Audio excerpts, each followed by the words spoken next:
no kings protesters. They're like boomer fest, the people born between 1945 and 1960 or 65.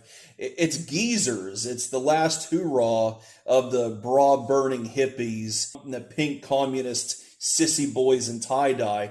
This is their last hoorah to strike back against the system.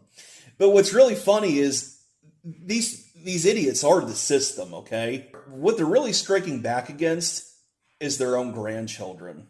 You see, it reminds me in the Bible of King Hezekiah, that when the prophet told him that after he died that his kids were going to be eunuchs and his nation destroyed, and he said the word of the Lord is good because there will be peace in my day. They're so comfortable with their social security and their pension and this system that's not even sustainable, and their grandchildren have no future economically, but they don't even care. Any possibility of adjusting it so that their grandchildren have a chance in life, they lash out. They're really the worst generation.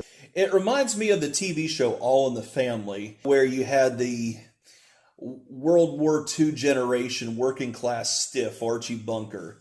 He was sexist, he was racist, he was anti-gay, and that's because Jesus Christ wouldn't have him any other way. Hallelujah. But his trashy daughter married this hippie college student, Meathead, and Archie had to support the Meathead while he went through college to become a college professor, to teach the next generation to be liberal degenerates, while this working class stiff, Archie, had to pay all of his bills. It was pathetic, and it shows how tone deaf that the left is.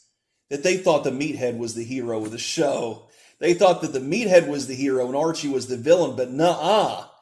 Archie Bunker was the funny one. Archie Bunker was the cool one. Meathead was this hippie young punk who always wanted to police words, wagging the finger, whereas the one who believed in a biblical worldview and traditional American values, Archie Bunker, he was the cool one, and they never understood that.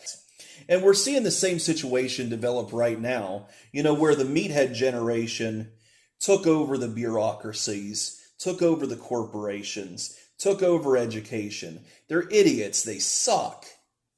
And the young generation coming up, who's having to sit through stupid human resource training in the job, diversity training in college, civil rights education in the schools, they're just looking at this and they're going, I didn't hurt anybody. I was just born. I didn't do anything wrong because I'm white.